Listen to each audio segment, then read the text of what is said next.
we better get cracking, I suppose. It's a beautiful day here in Melbourne, where I am, on Wurundjeri land. Perhaps I'll start by acknowledging the Wurundjeri elders where I am talking to you from, and paying respects to them and their elders past and present and emerging.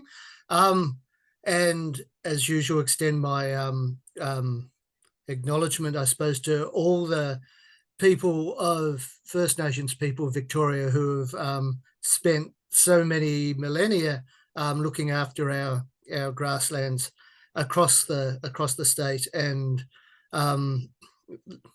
lament, I suppose, our abilities, white settler ability, to absolutely trash them in a brief couple of 100 years. But hopefully people here can help turn that around, and people like Ben Zeeman here, who is our special guest tonight. So Ben is the, now I'm going to get your title wrong, but you can correct me, the Senior Biodiversity Officer, something that'll do, close enough, at Glenelg Hopkins Catchment Management Authority, and Glenelg Hopkins, along with Corangamite, the two main catchment authorities of the Victorian Volcanic Plain. Ben is a plant ecologist. He completed his PhD about 10 years ago, and pretty much scooted off straight away to look after a vast amount of land, and put his remarkable skills to great use. So I will now hand over to Ben. We'll, of course, have lots of questions at the end. Please just put them in the chat. Probably feel free to jump in and interrupt him too. I'm sure he'll rise to the occasion. Okay, thank you, Ben. No worries. All right.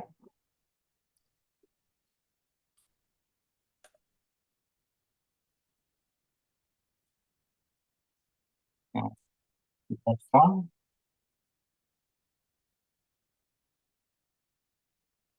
Dramatic tension.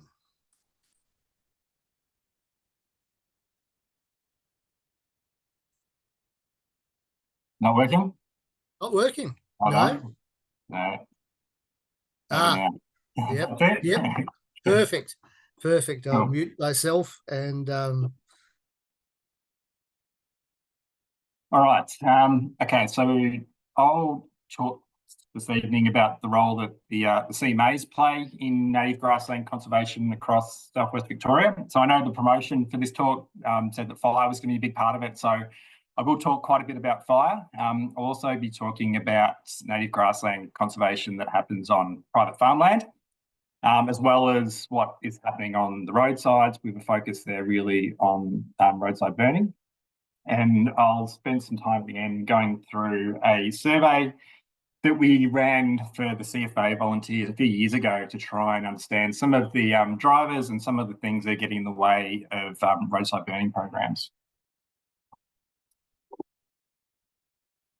Okay, so the Victorian government established the CMAs basically to undertake planning and projects focused on lands, water, biodiversity at a catchment scale.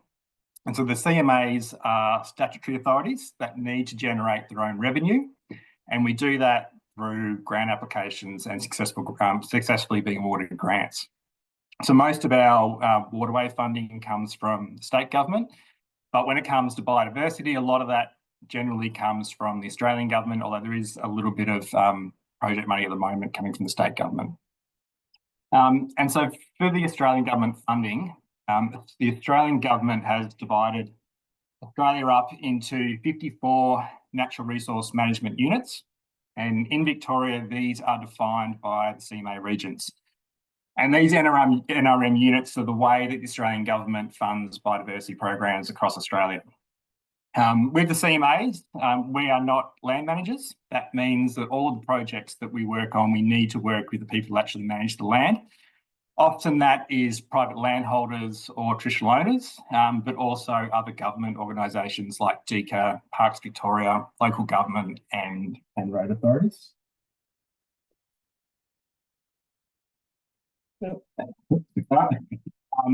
Okay, so currently our major funding source for biodiversity is coming through the Australian Government's Natural Heritage Trust. This is the new version of what previously was the National Landcare Program. This is the priority program for the Australian Government to deliver their Federal Threatened Species Action Plan. And in this plan, they have prioritised just over 100 EPBC listed species and 20 priority places. And so for us to be competitive when we apply for grants, we need to make sure that we're targeting the priorities outlined in this plan. And a key for us in our work on grasslands is the Southern Plains priority area, which on the map here, it's right on that border region with Victoria and South Australia. So it includes the Victorian Volcanic Plain and then the karst system that goes across Victoria into South Australia. And we've been able to successfully get a project up focused on grasslands, and there's similar projects happening across the border from us at Corangamite CMA, but also with Melbourne Water running a grassland project as well. And so this program will fund our conservation work for grasslands on private land through a stewardship program, also through the roadside grassland conservation through the Linear Reserves program, and we have some traditional owner-led projects as well, being led by Eastern Maar and Wadawurrung. Yeah, so natural temperate grassland, the Victorian Volcanic Plain, the main bioregion in Glenelg Hopkins. It covers about 46% of our region, and just over half of the volcanic plain is in Glenelg Hopkins. I think about 52% of the VVP is in our region. It's not all grassland though. We have a diverse range of ecosystems, a lot of seasonal herbaceous wetlands, which are also EPBC listed. There's also woodlands and then forests when you move down towards the Gomobini. But we have these really diverse native grasslands that you find along the roadsides. And so these photos here are all of really nice, diverse grassland on roadsides that are regularly burnt by the local CFA volunteer brigades. And this is continuing on the sort of management regime that would have existed across the volcanic plain in these grasslands prior to colonisation through Aboriginal burning. And the grasslands that we're working on in the Glenelg Hopkins region, they occur on the lands of the Eastern Maar, the Wadawurrung and the Gunditjmara people. So in Western Victoria, native grasslands exist in these two broad contexts. Most might be familiar with these roadside sites, but there's also a whole heap of grassland that occurs on private land. And we're constantly on the lookout to try and find more of these remnants in the landscape to give us a better understanding of what the wider grassland landscape is looking like. But there are some pretty key differences in these two types of grasslands. So on the roadsides, they are linear, generally sort of 20 to 50 metres wide, but they're continuous over very long distances. Some of these grasslands will go for tens of kilometres between towns. But they do have a high edge to area ratio, which theory would predict makes them more vulnerable to weed invasion. But having said that, a lot of these regularly burnt, really diverse sites, actually they have some weeds in them, but they're not being overrun with weeds. Regular burning occurs here. There's also no stock access. Historically, these wide roadsides were set aside as a way of moving stock through the landscape, but these days there's really no grazing that happens on these native grasslands. Plant diversity is really high, and they're key areas for the persistence of threatened plants. And then we have all these grasslands that occur on private land. So they're going to vary a lot in their shape and size. Generally, we find they're probably less than 10 hectares, a lot of them, but occasionally we do find some larger ones. We found some sites getting up towards 40 hectares, and a site that we surveyed just a couple of weeks ago was about 70 hectares. But those larger sites are really, really rare in the landscape. They're isolated within the farm matrix. They tend to have a lower edge to area ratio. They're also vary a lot in their management history, but there are some key factors that seem to determine the persistence of these grasslands in the farming landscape, one being a lack of fertiliser application and a lack of intense stock grazing. We do find some good remnants out there that have a history of grazing at lower stocking rates, and that could be through sheep or through cattle. But each site just seems to have this unique history that have allowed it to persist. It might be that it's on a really steep slope and you just aren't able to get a fertiliser truck on that. Because that never got fertilised and the grassland has been able to persist. Find situations where grasslands exist in the corner of a property that is cut off by a creek that might run seasonally over the winter and the spring, but then dries out over the summer. And so sheep will wander across in the summer and have a graze, but for most of the year, there's water actually blocking that off. And increasingly, this photo here is actually along a creek line just south of Wycliffe. And this is an old soil conservation project. So in the 1960s, a lot of creeks through this area were actually fenced off to try and prevent further erosion of the creeks. Some of them were revegetated, often with Acacia paradoxa, unfortunately, but a lot of them are actually trees weren't put into them, and they're still just complete demeter grasslands that have not had stock in them for decades. Interestingly, that we do know that biomass control is important in grasslands to maintain diversity, and it seems from a lot of our conversations with landholders is that there's a lot of kangaroos in this landscape, and it might be that the plant diversity we're still finding in these sites is a result of kangaroo grazing. They're often quite large setbacks. Some of them could be like 100 metres away from the creek and can go for a couple of kilometres. They don't have plant species occurring at the same density as what we see on the roadsides, but they're still quite species rich. We're finding things like Stylidium and Brunonia and Stachyardia, they're all through these old soil conservation projects. Although most of the threatened species tend to occur on the roadsides, there are a couple of exceptions to that.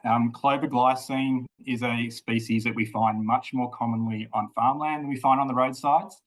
And just this season with our surveys, we've been out for the last month looking at these private remnants, and we've found clover glycine almost every site we've looked at. We're also finding a bit more Dinelloramina in these private sites, which hasn't occurred in previous years, but this year we are finding quite a bit more of it on private land. And it's a species that's pretty rare on our roadsides. We really don't see much Dinelloramina. And this is just some data really describing those differences between what we see on roadsides versus farms. This is some work being led by Brad Farmelo at ARI, looking at those differences. So as I said before, the roadsides, they're linear in shape, high edge to area ratio. We'd expect them to be more invaded, but they're not, probably because of their management history and the lack of soil disturbance that stock can cause. But we also find overall that these roadsides will have high native plant cover compared to the farm sites, high cover of them and a high cover of wildflowers, and the burning's been really key for that. And so this graph here is a ordination analysis. These sort of bluey dots here represent different sites on roadsides, and then the red ones represent different farm sites. And the proximity is determined based on how similar they are to each other. And you can see that the roadside sites are sort of spread away from the farm, but they are quite clustered together, which means they are tended to be more similar in their composition. Whereas those farm sites, they're kind of a bit all over the place, and that probably points to just the unique histories that we're finding at these sites. One of the big challenges that we have with private land conservation is actually trying to find these remnants in the landscape. We find that even the farmers that we work with are not aware that they have these areas on their farms. In previous programs, we've tried to use aerials and mapping of grasslands and various models, but none of them have been accurate enough for us to be able to actually use it practically to find these sites in the landscape. And that was until we got this model created for us by researchers at the ARI. And so with this work, they used some field data, like our data and other people's field data, to try and create a more accurate model of where native grasslands might be, and they do basically it's predicting the distribution of Demeter in the landscape or native C3 grasses. And so the little bits of blue you can see here are more likely to be kangaroo grass. The greener areas are more likely to be, a C3 grass. So it might be poa, wallaby grass, spear grass. So we've been using this now for the last couple of years to try and find remnants.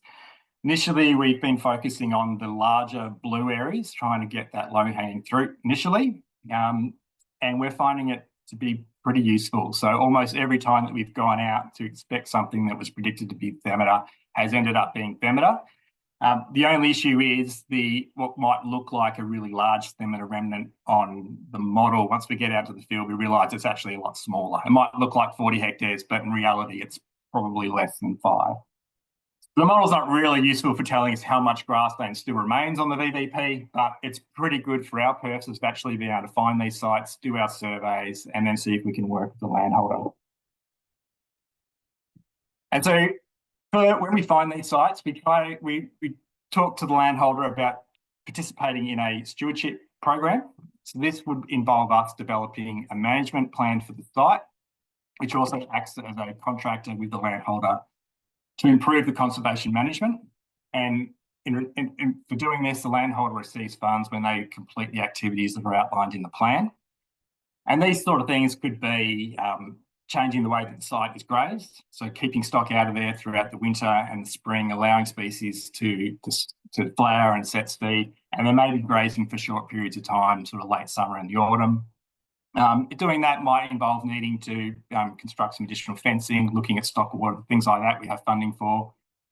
We also have quite a few landholders that are willing to burn their sites, which we've been encouraging. So these photos here of a couple of landholder sites from a previous program that we're quite happy to burn.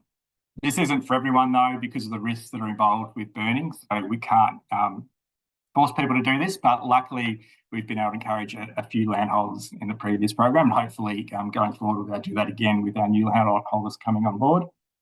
We also focus on the threats at the site. So this is controlling things like rabbits, foxes and weeds. And this here is, in the middle here, you've got a bucket here that a landholder has been running through their site and pulling out their South African weed orchid, which is a really hard thing to get on top of in these sites. So basically these programs allow us to try and create the conditions that might allow for an increase in plant diversity.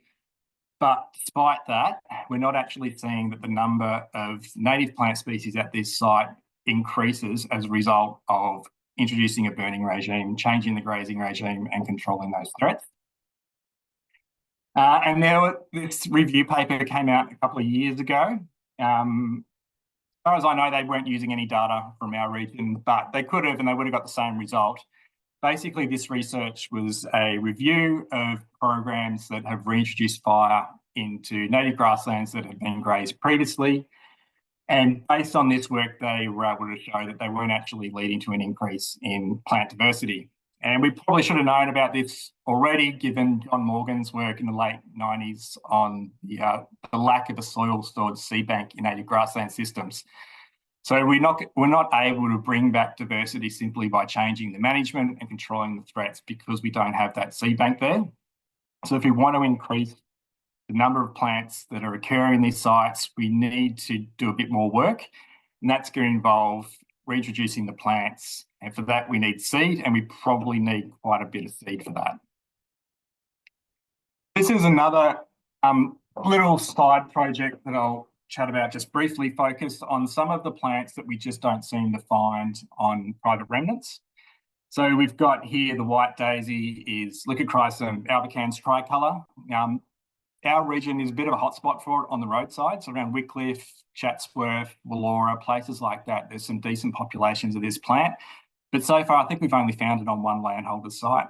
Then the yellow daisy next to that is the button wrinklewort, Rhedodosus leptorhynchoides. That just doesn't occur on private land, apart from the sites where we've reintroduced it previously.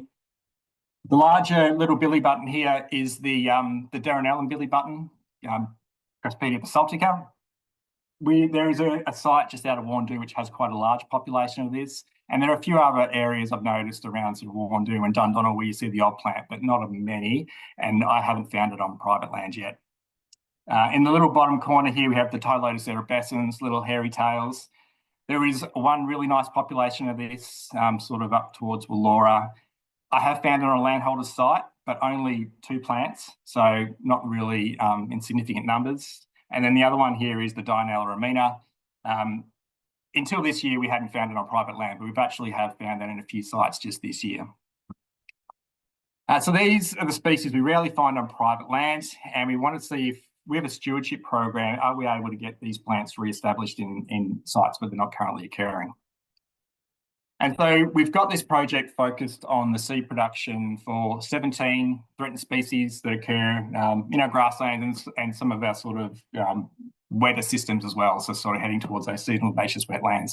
This is funded through the Victorian Government's Nature Fund. There are 17 species here, but we have actually added an 18th, which wasn't part of our grant, but we then ended up adding it to our collection permit afterwards. So Xerochrysum palustre is an 18th species that we've added to the project. And it's a bit of backup for us if any of these ones fail. We can still hopefully get to that 17. First step in this was spending quite a bit of time in the field trying to find these old populations and seeing if they're still there. And in the process of doing that, we actually found a lot of the historical records for these plants. They just can't be found at those sites anymore. But for the way we could find them, we collected seed and then set them up in a seed production area so that we don't need to go back to the wild in the future. Hopefully we can use that seed production area to get the seed that we need. So far, all of the plants that we've worked on, we've been able to get up in the nursery, apart from the Homosperma polygaloides, one up the top there, a little pink flowering plant. That was a really hard plant to collect seed from. I was only able to get 12 seeds off it last year using tea bags to try and make it a bit easier. And then none of those seeds germinated. So that one's quite tricky, but we might give it another crack this season. And this is the what the seed production area looks like. So this is set up at David Franklin's nursery in Chatsworth. And most of these plants will hopefully, well, a lot of the daisies certainly will start producing seed this year. And we'll then work with ARI to set up a monitoring program and an experiment with our stewardship program to see if we can start experimenting some direct seed methods in the stewardship sites and then coupling that with an improvement in management that the landholders will be doing. Focus with this will probably be more on the daisies and the grasses where I think we'll have more success. The other species we might focus more on trying to get them into grassland restoration projects.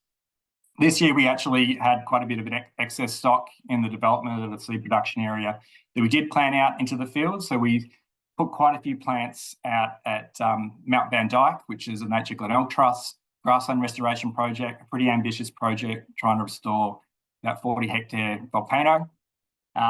We put a couple of plants into the Warndoo Chatsworth Landcare Group's restoration sites. We've also got some restoration sites at Glenelg Hopkins, and we've put quite a few plants out there.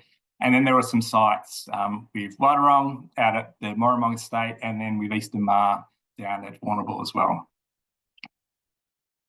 Okay, so I'll move on now to the linear reserves program, which is focused on roadside burning and controlling weeds on the roadsides.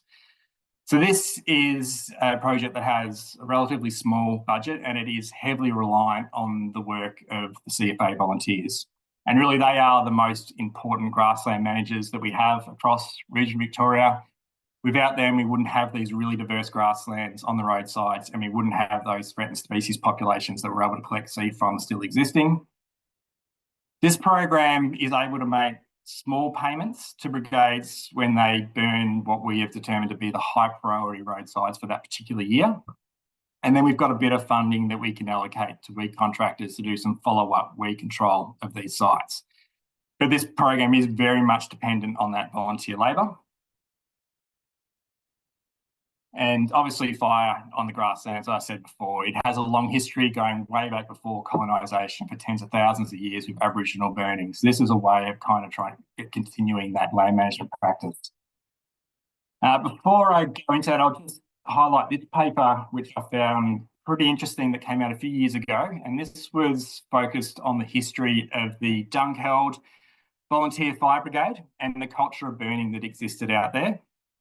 And this paper gives us a bit of an idea as to how long communities have been burning their roadsides. There's documented evidence here of it going back to at least the 1940s. It may have been occurring longer than that, and they just didn't write it down, or we haven't found those records. And it describes a practice that operated very differently to how things work today. There are descriptions here of children running around on the back of trucks, lighting up the roadsides. This was very much a community level approach with multiple generations out there being involved in the burning and passing down knowledge. And that's a very different context to the way things are now, with the focus on risk, OHS, and centralised decision making. And maybe that's part of the challenge in maintaining burning. Okay, so one of the things we have noticed with the roadside burning is that it isn't occurring at the same extent as it did historically. It appears to be in decline. So back in 2020, we set up a survey that we sent out to CFA volunteers to try and understand to what extent is roadside burning changing across this volcanic plains landscape. What are the factors that both enable the burning programs to occur and what's getting in the way?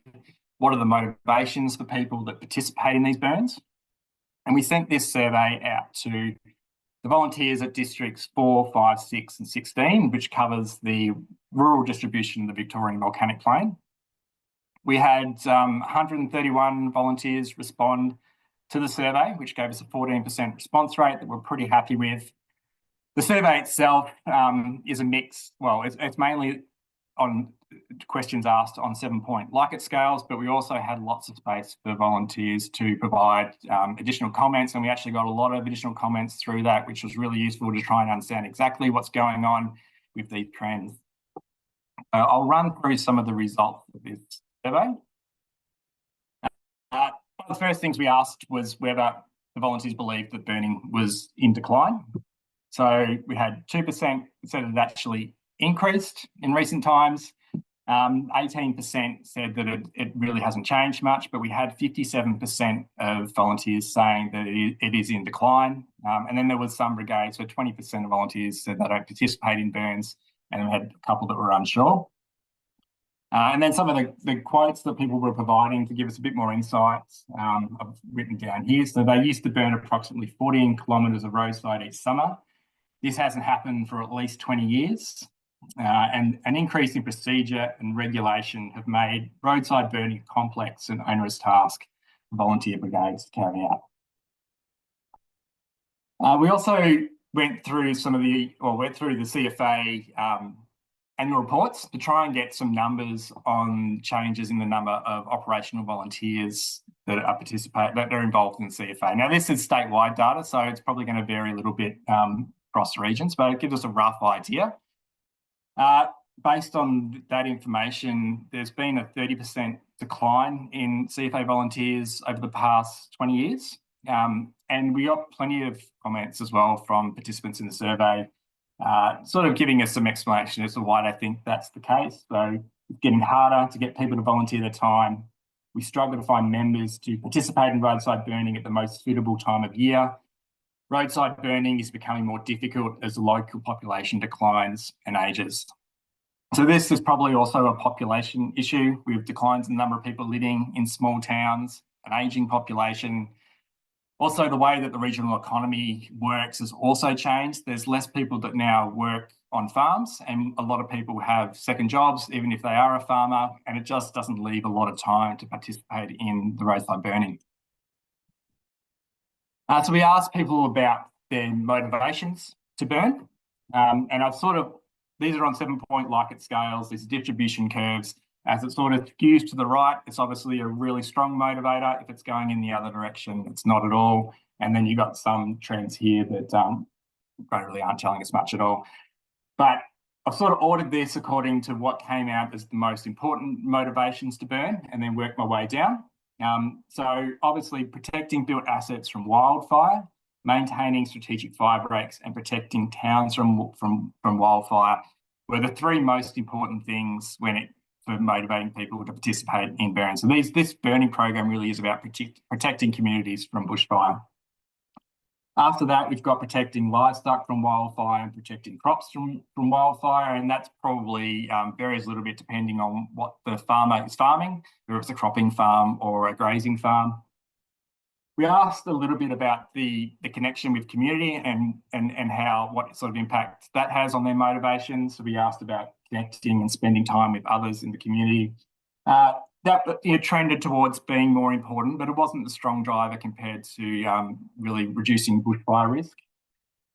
We thought that maybe connection with history could have been important. So we asked about continuing the work of previous generations. Again, sort of similar response to spending time with the community. Yeah, it's important, but it's not the main driver. And then we also asked about how important it was for the maintenance of native grasslands. And interestingly, here, of course, it's not as strong a motivator as protecting people from bushfire, but 82% of people said it was at least somewhat important, and 27% of the people that responded to a survey said that it is very important. So protecting the grasslands is part of the motivations to burn. It's just not the primary driver. And we've got some quotes here.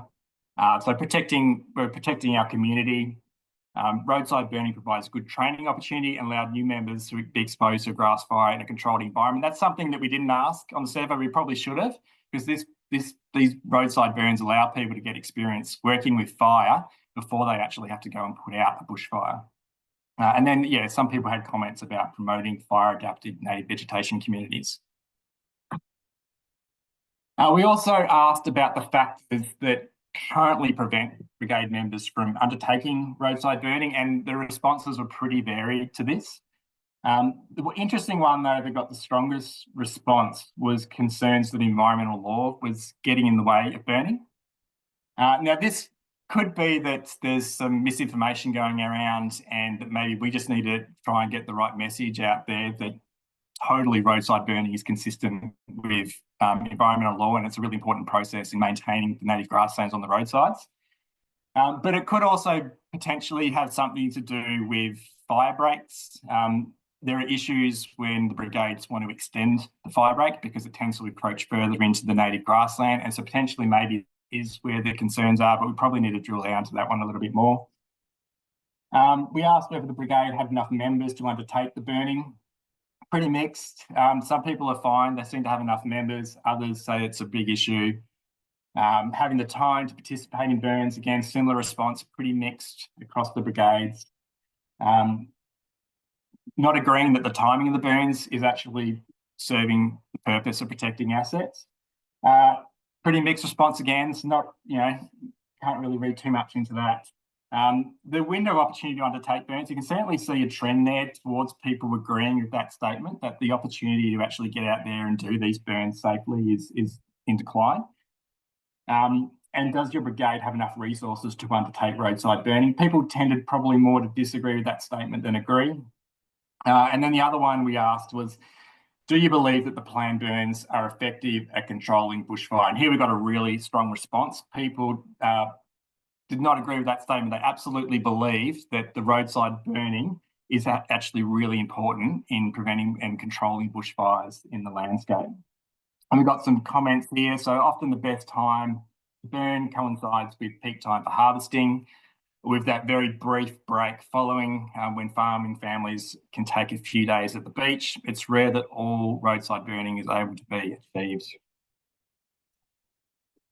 And this was an interesting one. We asked the brigade members about when they believe it's best to actually undertake the burns. And I've got a graph here where I've pulled out some long-term monitoring data from native grasslands in our region following flowering right throughout the 12 months of the year. And so on the broken line on this graph is basically when native grassland plants are flowering. You can certainly see that there is a peak flowering that happens in November, but also quite a bit of flowering happening in October and December, and certainly there'd be a lot of seeding happening in December. Now, the red line is when brigade members would believe it's best to undertake their burns. Now, at the moment, December is when they believe it's best, but that's followed by November. And that's coinciding with those really important periods for grassland regeneration. This is flowering and seeding. And we've got some comments here. So this first comment here is probably someone that believes it's better to burn early in the season so that they can act as a summer fire break while at the same time refreshing members' skills ahead of the main fire danger period. I can certainly understand the logic in that, being able to get people trained up on these roadside burns before the bushfires actually come later in the season, as well as trying to get those fuel loads low so that the fire risk isn't there later on. But then we had other people that talked about the needing to cure fuel loads. So fuel loads need to be 100% cured. The summer months are required to cure the fuel loads. So that's probably someone that's more interested in burning later in summer, so maybe January, February, March, when the fuel's there ready to go. And then a comment here for someone that was preparing to burn much later in the season, so April, end of fire season. Once the real fire danger period has passed, could be a good time to burn and clean up heavy, dense fuel load locations in the region. Okay, We also asked brigade members about their beliefs regarding the differences in fire behaviour between areas that are weedy. So for us, our main grassy weed that we have on our roadsides is Phalaris, and it really does take over and outcompete and remove native grasslands through competition.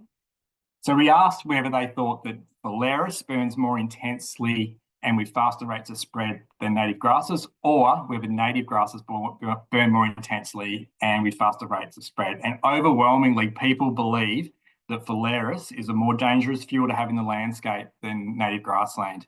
And that's a really important point for us to really tap into when we're talking to brigades as well, because they're burning.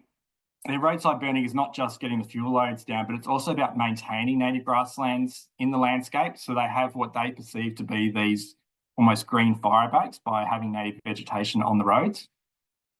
And there's a comment here for Phalaris is the enemy when burning roadsides. Almost every breakaway can be attributed to Phalaris heads. It makes burning very slow to be safe. Shorter native vegetation will burn to the break and really get over.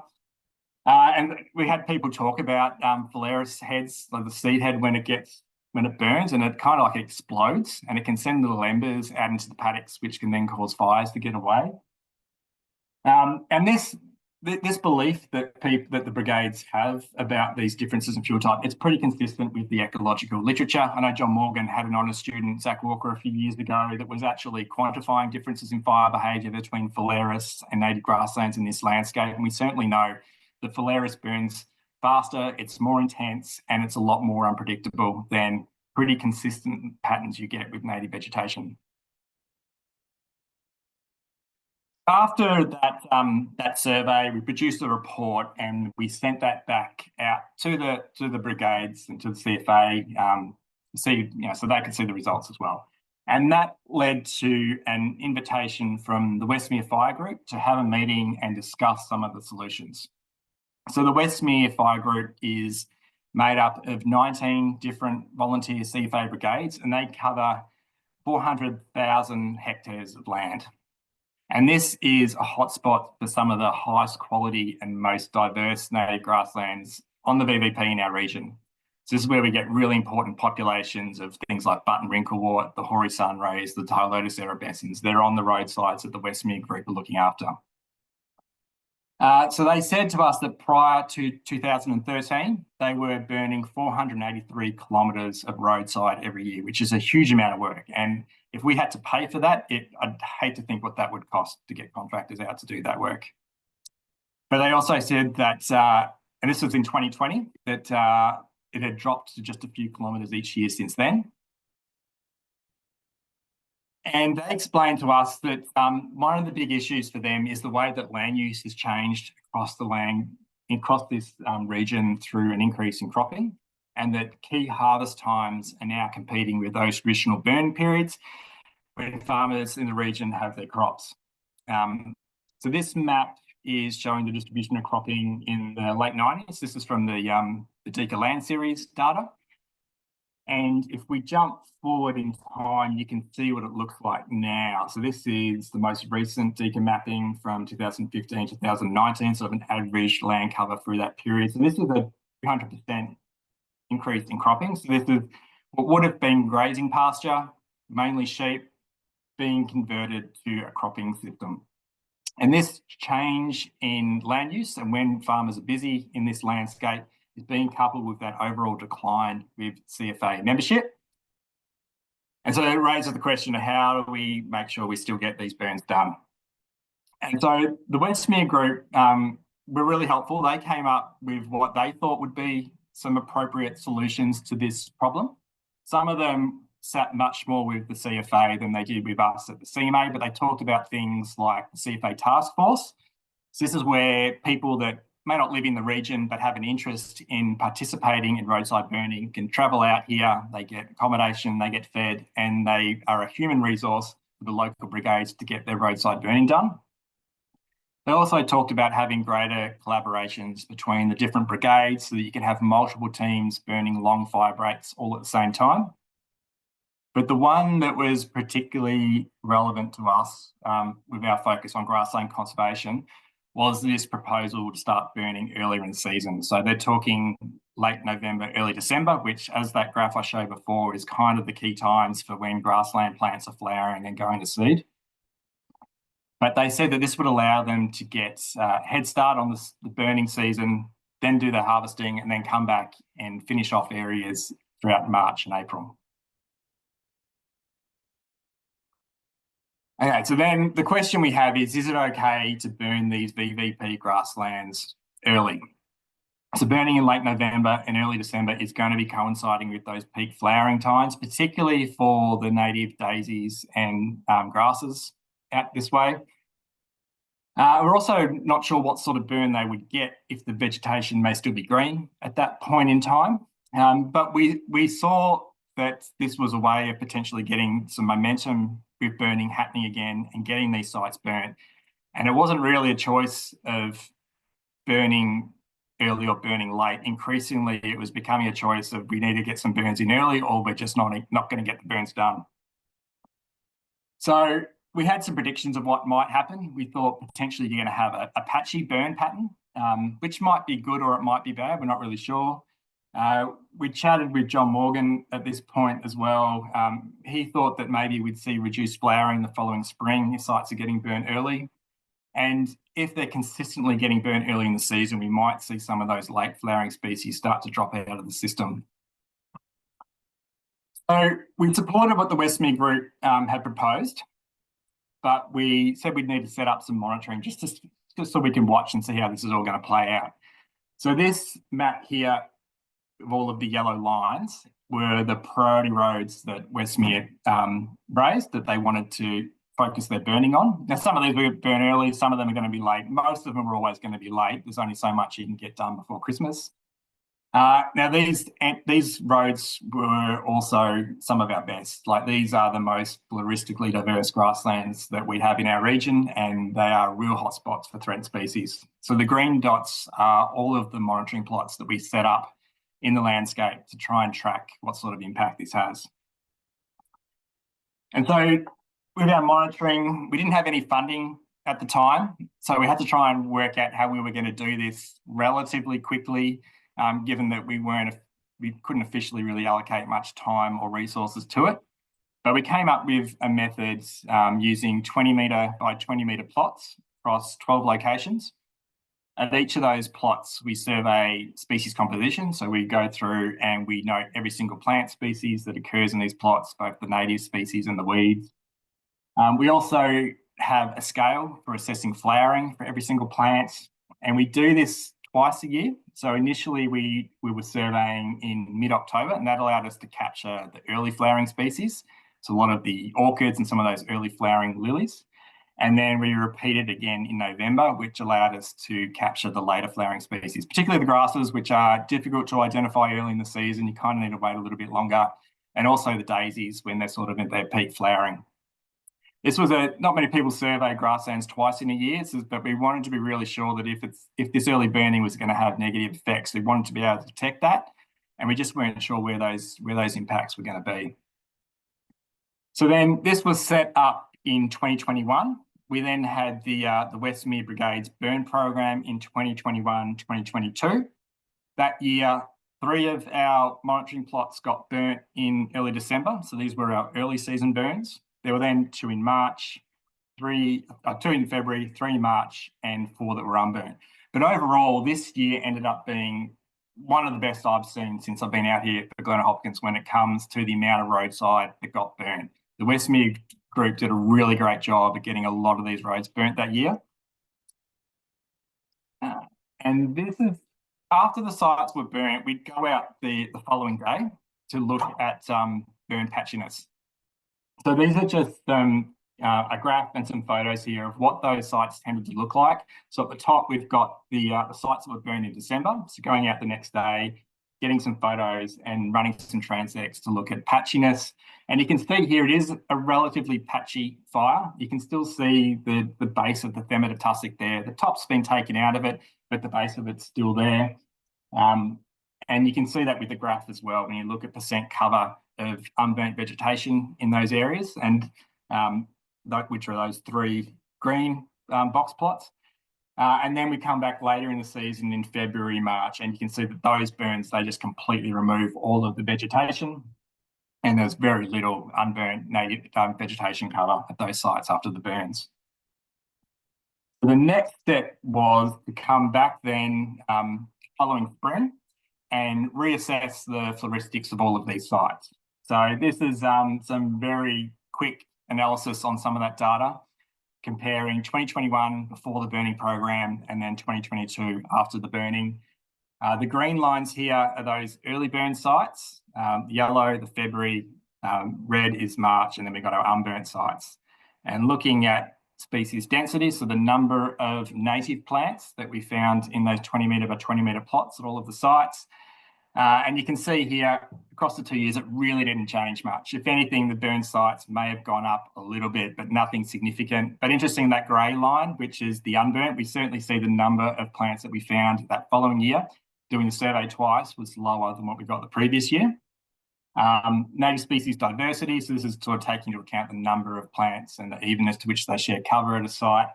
Again, maybe slight increases, but nothing significant. But the interesting one was the average amount of flowering that occurred across the sites. So in 2021, the sites that got burnt early, they did have lower intense flowering compared to the other sites, which we can't really explain. But what we did see is when they got that December burn and we come back the following season, we actually saw a real pulse in flowering. So they actually flowered a lot better after that early season burn than they did the previous year. And we didn't lose any plants as a result of that early burn.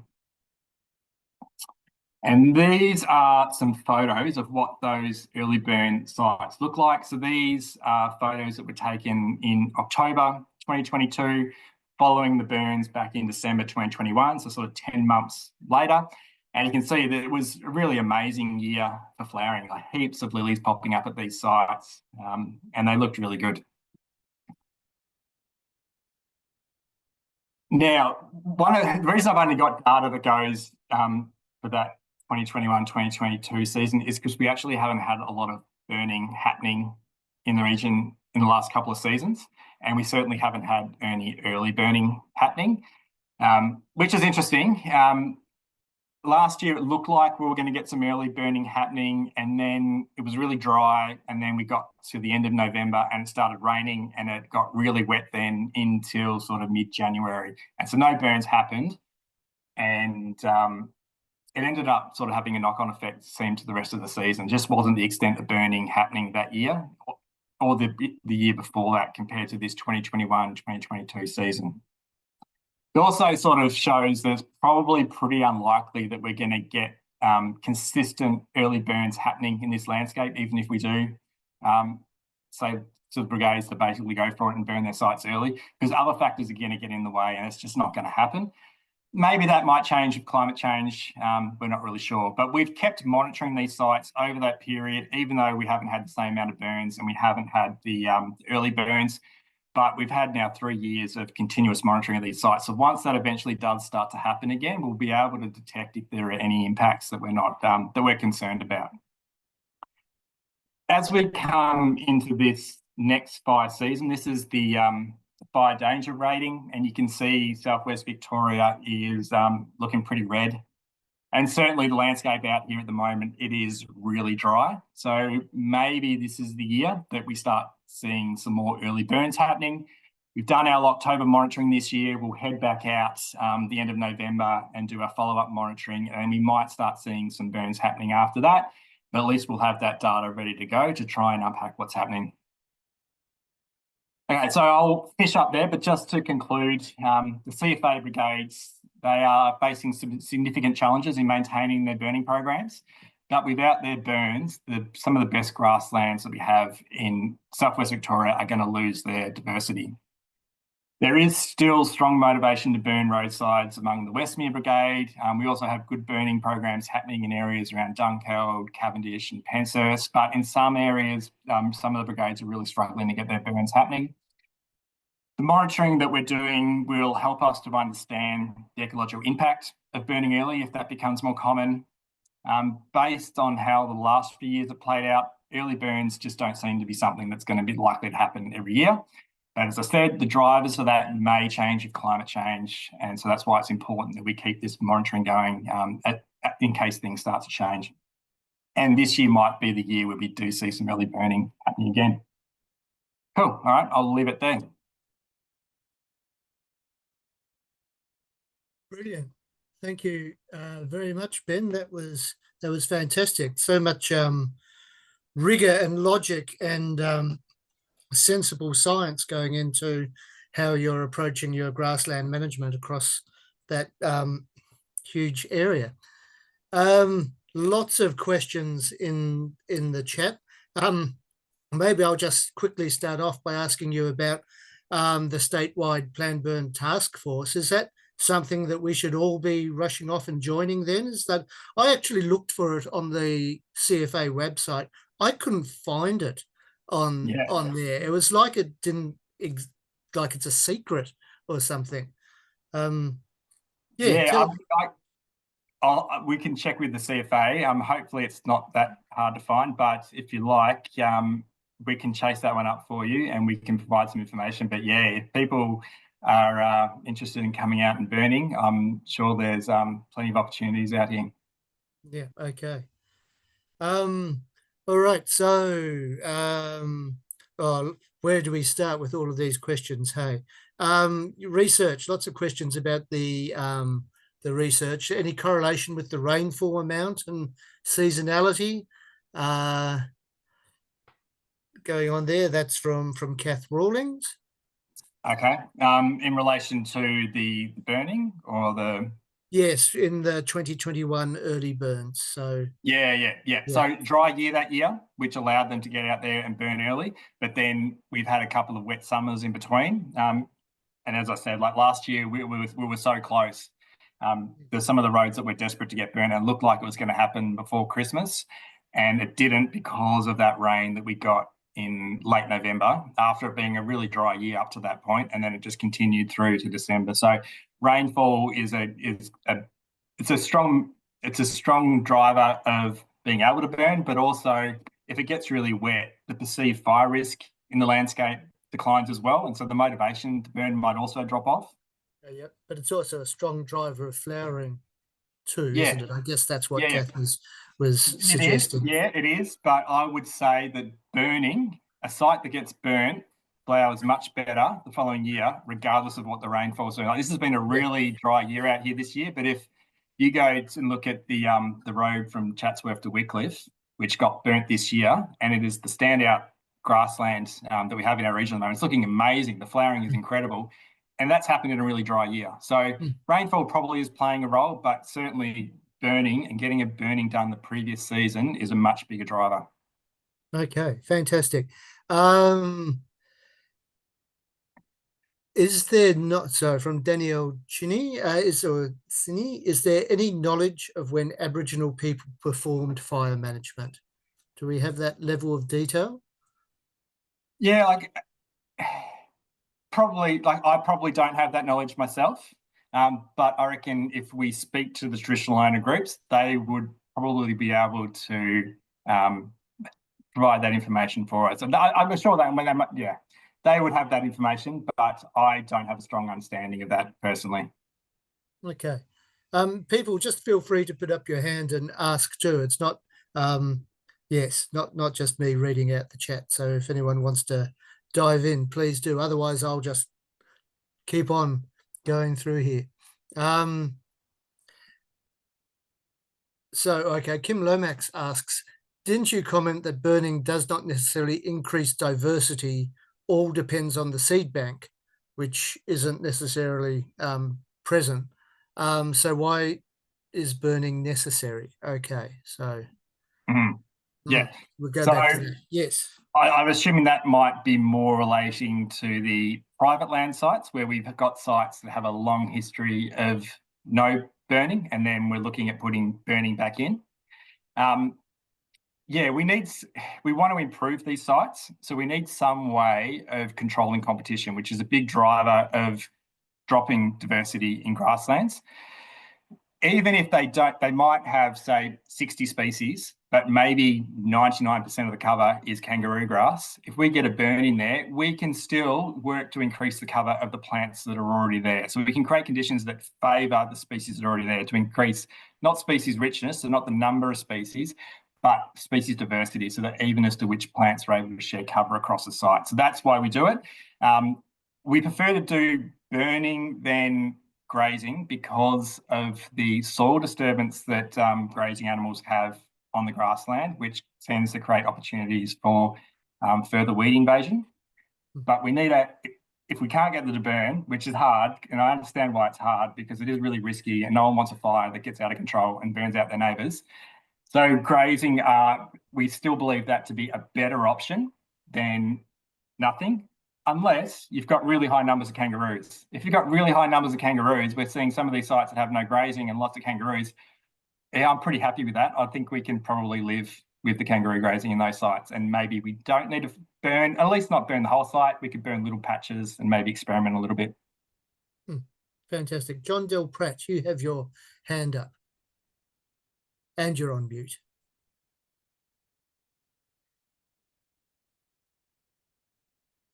All right, well, while you're sorting that out, Debbie, you're on mute and you have your hand up as well. Okay, I'm here. Ben, why do you think the Dianella and the Swansonia were more prominent on farms? That seems interesting to me. Oh, the glycine? Yeah. Yeah, because I know they're very rabbit, you know, the rabbits just eat them to death. So is there something going on the farms? I know, so John Morgan has said in the past that he thinks that glycine doesn't like fire, and that may be true. We don't really know.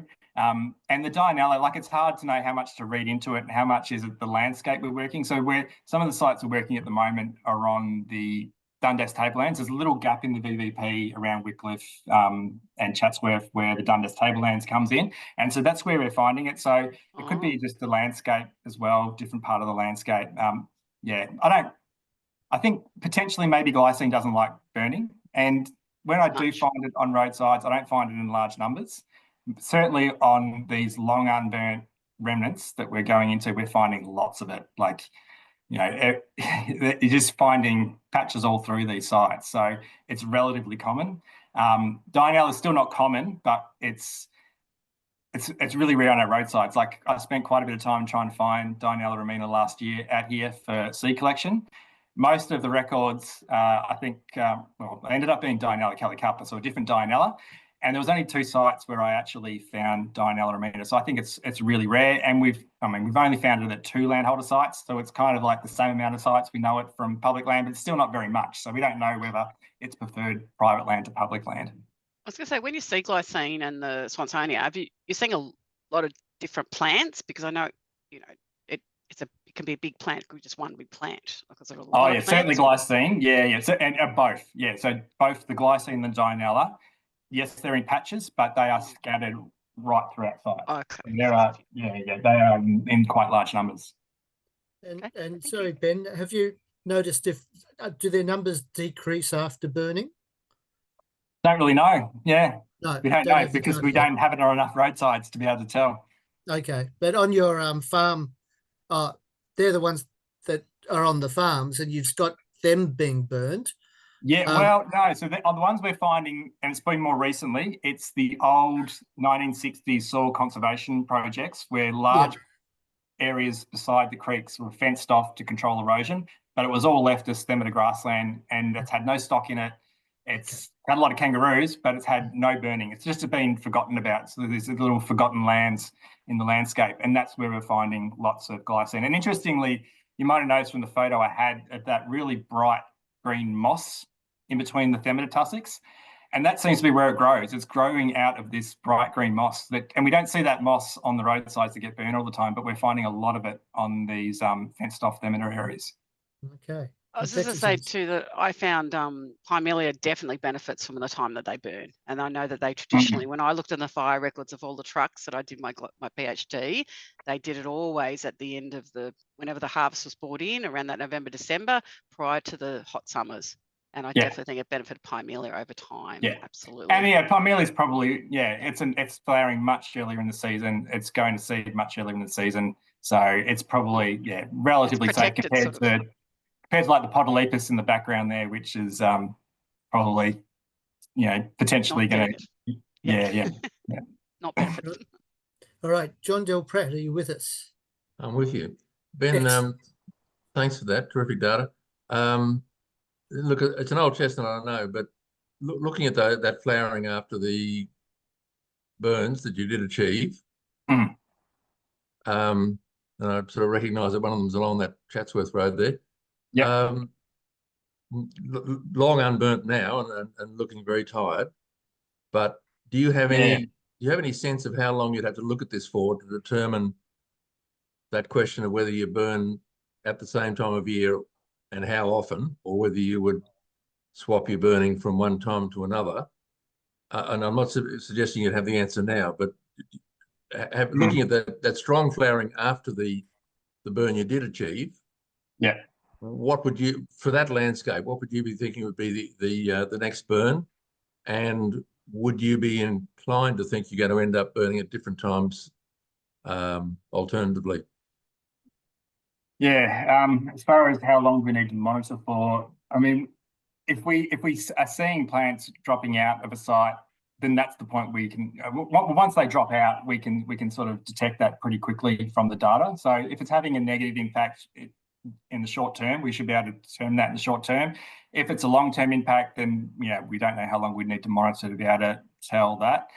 So one of the roads there, that was the Warndoo Chatsworth Road. It got burnt 3 years ago in that early season burn, and then we've had a couple of wet summers, so we've had a huge amount of grass growth.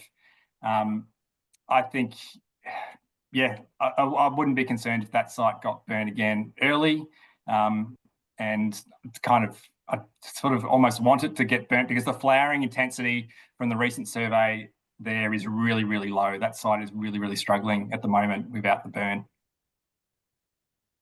Yeah, well, that's certainly the observation. It was, but would you assume that the sector, not the next year, but the year after, might be the sort of timing for that type of site, or do you not have an opinion on that at the moment?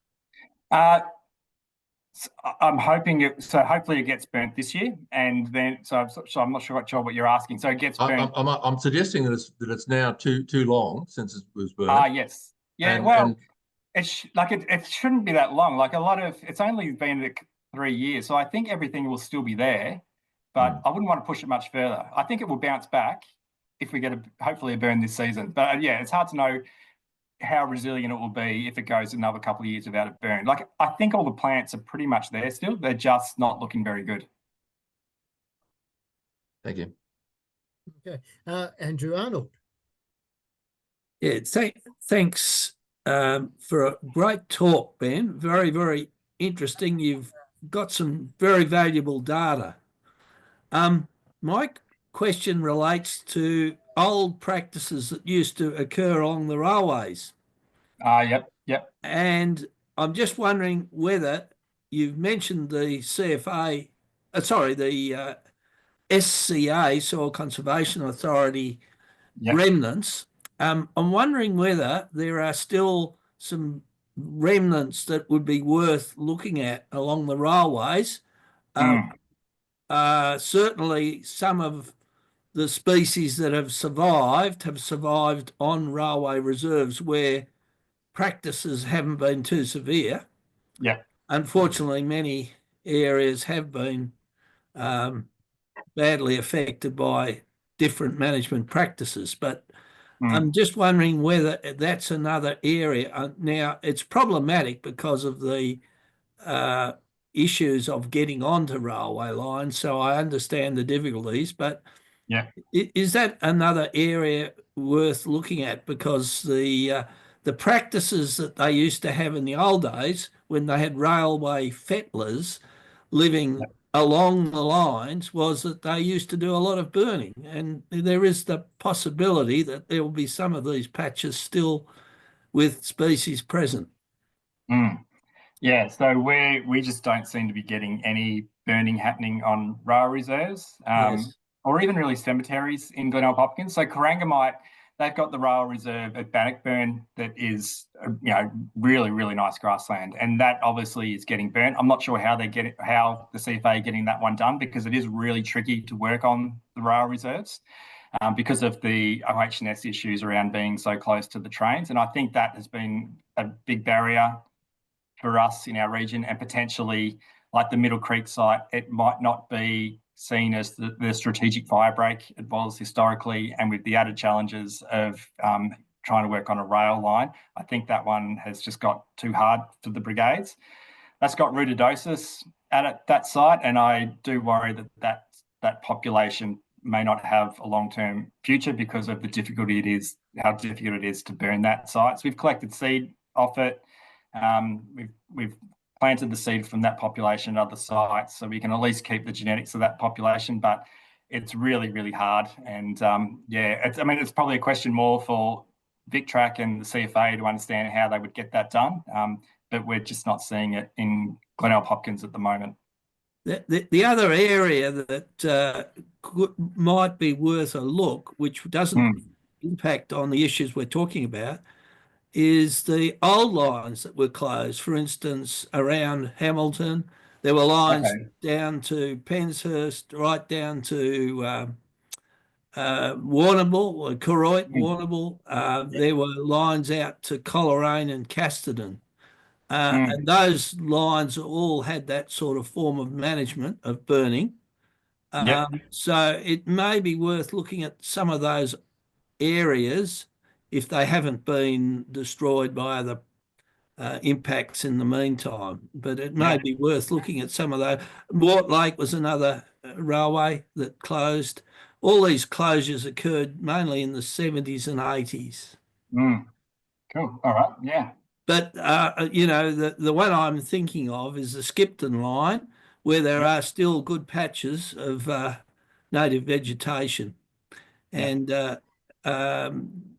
in fact, that is managed as a rail trail, and the impacts there may not be too severe. Cool. Oh, yeah, we'll look into it. Yep. Had more work for you there, Ben. Your linear reserves, putting the linear back in things, but I suppose your cemeteries and so on are also critically important to get on. It's harder to imagine why cemeteries don't get a good burn. It's you'd think. Yeah, I mean, other than the Wandoo Cemetery, I think the Cavendish Cemetery is pretty good. So I think that is obviously getting burnt. But yeah, a lot of them are getting mown, unfortunately. Yeah. Okay, we have. Sorry, I'll just on the subject. Chris Cobb. Oh, that was a long put in the chat. That's going to nuke me. Chris Coburn was saying that VicTrack provide good support and funding for land care for his people to undertake burns on the rail trail. So that's interesting. And there was an earlier one, sorry, just jumping around a bit, pardon me, from Janet Wheatley, asking about the role of the CFA vegetation management officers in your work with CFAs and so on. So they're really key people, the sort of the intermediate between us at the CMA and then the local brigades. So yeah, they're critical part of the whole process. So they're the ones that we talk to about the priorities. They're the ones that then talk to the brigades. They assist the brigades with getting the resources they need to get the burns happening. So those vegetation management officers are critical for this whole process to work. Right. And is that their background, like as a VMO? Is that like a it seems to be a strong ecological background kind of thing? Yeah, so the people that I've spoken to, they all seem to have pretty good knowledge of grasslands, and whether they had that before, maybe they've learned on the job, I'm not really sure, but certainly, I've noticed they've got pretty good knowledge of grassland and grassland burning. Great. Other questions, people? So I'll get round to that epic one in a sec, but somebody please quickly fill in my hand up. Have you? Oh, you have. I think can't see my your yellow hand on your podellipsis. Okay, that's go what I was just going to ask is, who's the rail that's the problem for Middle Creek? Is, what rail authority is it? So with the work that we've done there, we had to get to do seed collection. We had to get a guy who's based in Melbourne. Apparently, there are only 2 people in his role. Is that ARTC then? That's what I'm wondering. Yeah, I think so. No, Middle Creek is Victorian rail, because the standard gauge line is south of there, and Middle Creek is in fact on the Ararat passenger service. So there's quite a frequent number of trains along that track, and that's probably the problem, because of the frequency and the speed at which velocity trains travel. They travel at high speed, and anybody that goes onto a track within 3 meters of a track has to have a certificate. They need a medical check. There's a whole lot of rigmarole involved, and they're very reluctant to grant, even with training, to grant permission these days.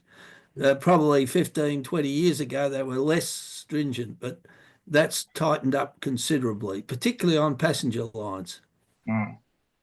It's interesting. We had a talk from Ben Roberts from Metro Trains earlier in the year, and Ben, biodiversity outcomes were actually part of their pitch to because they're a commercial operator.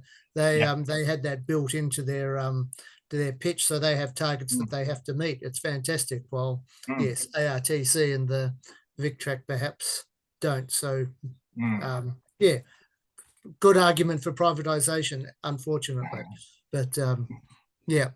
Kim Lomax also asks, wouldn't you just manage the linear road reserves for fire management only and get the same benefit?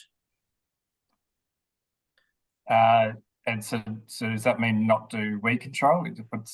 Well, there's a good question. Yes. Weed control is essential, of course. Yeah. So as we said, these areas, these roadsides, they're basically, the whole thing is an edge, and the whole thing is vulnerable to edge effects. So when we get those high priority sites burnt, we haven't got a lot of funding, so we have to spread it, but we prioritise those high quality sites that get a burn, do follow up weed control in there, and really targeting perennial pasture grasses, particularly phalaris, that really transforms a grassland, but we can be controlled relatively quickly and efficiently with the budgets that we have after a burn. So most of our budget is actually spent on the weed control, and the burns themselves, it's volunteers that are doing that, so it actually doesn't come at a huge cost.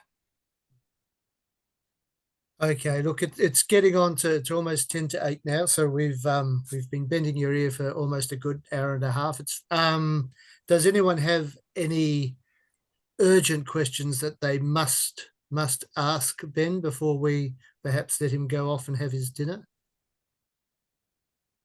All good. All right. Well, thank you, Ben. That was incredibly informative, and we could probably keep asking you questions for the next day, I expect. So we look forward to further engagement across all of this space. Thank you very, very much. No worries. All right. Cheers. Good night. Thank you.